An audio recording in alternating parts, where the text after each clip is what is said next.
ఉన్నావు, అడిగినటువంటి జర్నలిస్టుల మీద కేసులు పెట్టిస్తా ఉన్నావు. మరి ఇది ఒక ఎమర్జెన్సీ కంటే ఎక్కువ నిర్బంధ పాలన ఇవాళ కొనసాగుతా ఉన్నది. ఇది మంచిది కాదు.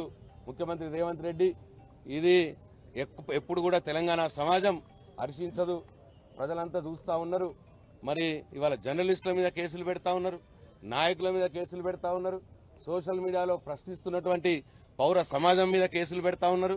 కేసులతోటి పోలీసులతోటి మన అణచివేయాలని చూస్తే ఇంకా ఉవ్వెత్తున పైకి లేస్తారు తప్పిస్తే ఎవరు భయపట్టోడు ఇక్కడ లేడు. ఇవాళ నేను అడుగుతా ఉన్నా, కౌశిక్ రెడ్డి ఏం తప్పు చేసినాడు? నువ్వు ఎవరైతే నేరపూరితమైన చరిత్ర ఉన్నదో ఆ నేరపూరితమైన చరిత్ర కలిగినటువంటి చక్రధర్ గౌడ్ అనే వ్యక్తి హరీష్ రావు గారి మీద ఎప్పుడో ఫోన్ ట్యాపింగ్ చేశారట అని చెప్పి ఇప్పుడు 2-3 సంవత్సరాల తర్వాత కేసు పెడితే దాన్ని నువ్వు ఎఫ్ఐఆర్ చేస్తావు. మరి ఇవాళ మా కౌశిక్ రెడ్డి ఎమ్మెల్యే గారు కూడా రీసెంట్ గా నా ఫోన్ ట్యాప్ అయింది, ఎప్పుడో కాదు నెల క్రితమే నా ఫోన్ ట్యాప్ అయింది, నా ఫోన్ ట్యాప్ చేస్తున్నది ప్రభుత్వం అని చెప్పి బంజారాహిల్స్ పోలీస్ స్టేషన్ లో కేసు పెట్టి ఎఫ్ఐఆర్ నమోదు చేయమని అడిగినాడు. ఏం తప్పు చేసినాడు మా కౌశిక్ రెడ్డి? నా ఫోన్ ట్యాపింగ్ అవుతున్నది, కేసు రిజిస్టర్ చేయండి, ఎఫ్ఐఆర్ నమోదు చేయండి అని అడిగినాడు చట్ట ప్రకారం. దానికే ఇవాళ నువ్వు కౌశిక్ రెడ్డిని అరెస్ట్ చేయడానికి పోతాం వాళ్ళ వందలాది మంది పోలీసుల్ని ఆయన ఇంటి మీదకి పంపించినావు. దాన్ని ప్రశ్నించినటువంటి హరీష్ రావు గారిని ఆయనను కూడా తీసుకొచ్చి వాళ్ళ గచ్చిబౌలి పోలీస్ స్టేషన్లో పెడతా ఉన్నాం. అంటే నువ్వు అరెస్టులు చేస్తే అడగద్దు, నువ్వు హామీలు అమలు చేయక ఎగ్గొడితే అడగద్దు, నువ్వు ఎట్లంటే అట్లా ఒక నియంతలాగా ఇవాళ రాష్ట్రాన్ని పరిపాలించి అందరినీ తొక్కేయాలని చూసే ప్రయత్నం ఏదైతే చేస్తున్నావో రేవంత్ రెడ్డి, అది ఎప్పటికి కూడా సక్సెస్ కాదు. ఎందుకంటే తెలంగాణ సమాజం అంతా చూస్తా ఉన్నది. 3 రోజుల క్రితం కేసులు పెట్టించారు హరీష్ రావు గారి మీద. ఎవరు పెట్టారు కేసు?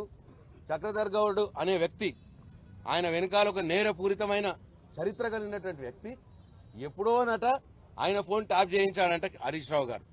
అది 3 సంవత్సరాల తర్వాత ఇప్పుడు కేసు పెడతాడట. దాన్ని వీళ్ళు ఎఫ్ఐఆర్ చేస్తారట, దాని మీద చర్యలు తీసుకుంటారట. మరి అదే మా కౌశిక్ రెడ్డి గారు నిన్న పోయి నాకు నెల క్రితమే నా మీద ఫోన్ ట్యాప్ అయింది, మరి చర్యలు తీసుకోండి అని అడిగినాడు, ఎఫ్ఐఆర్ బుక్ చేయండి అని అడిగినాడు. తప్పేం చేసినాడు కౌశిక్ రెడ్డి? అంటే మీరు ఉసుగొల్పినటువంటి నేర చరిత్ర కలిగినటువంటి చక్రధర్ గౌడ్కు ఒక న్యాయం, ఇవాళ లక్షల మందికి ప్రాతినిధ్యం వహిస్తున్నటువంటి ప్రజల ఓటుతోటి ప్రజలతోటి గెలిచినటువంటి ఒక ఎమ్మెల్యే శాసనసభ్యుడు కౌశిక్ రెడ్డి గారికి ఒక న్యాయమా? కంప్లైంట్ తీసుకోండి, ఎఫ్ఐఆర్ బుక్ చేయండి అని పోలీస్ స్టేషన్కి పోతే ఇవాళ వందలాది మంది పోలీసులని కంప్లైంట్ ఎట్లా ఇస్తావు అని చెప్పి ఆయన అరెస్ట్ చేస్తారా?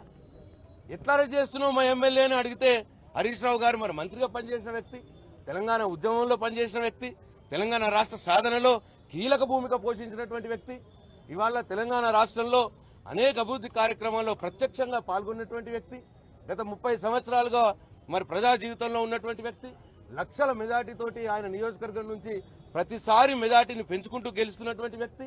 ఇవాళ అరెస్టులు మా ఎమ్మెల్యేని ఎందుకు అరెస్ట్ చేస్తామని అడిగితే ఆయన తీసుకొచ్చి ఇవాళ గచ్చిబౌలి పోలీస్ స్టేషన్లో అరెస్ట్ పెడతా ఉన్నారు. ఇది చాలా తీవ్రంగా ఖండించాల్సినటువంటి చర్య, దుర్మార్గమైన చర్య. మనం అడుగుతా ఉన్నా, బుద్ధిజీవులారా, తెలంగాణ మేధావులారా, ఆ రోజు ప్రశ్నించిన గొంతుకలారా, ఇవాళ మీ గొంతులు ఎందుకు మూగపోయినాయని చెప్పి నేను అడుగుతా ఉన్నా. దయచేసి ఇప్పటికైనా స్పందించండి. తెలంగాణ మేధావి లోకాన్ని నేను కోరుతా ఉన్నా, తెలంగాణ బుద్ధిజీవులు నేను కోరుతా ఉన్నా, ఇటువంటి అక్రమ అరెస్టులపై స్పందించండి. ఈ ప్రభుత్వం నియంతలా వ్యవహరిస్తున్నటువంటి ముఖ్యమంత్రి రేవంత్ రెడ్డి గారిని ప్రశ్నించండి, ఈ ఎమర్జెన్సీ పాలనని వ్యతిరేకించండి అని చెప్పి నేను తెలంగాణ బుద్ధిజీవులకు, తెలంగాణ మేధావి లోకానికి చేతులెత్తి నమస్కారం చేసి మనం చేస్తా ఉన్నా. జై తెలంగాణ, జై కేసీఆర్.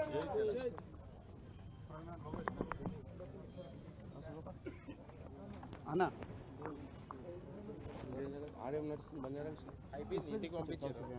రిమైండ్ జడ్జి గారు పోయినా రిమైండ్ పోతారు, రిమైండ్ కలిసి రిమైండ్ పంపిస్తారు. బంజారా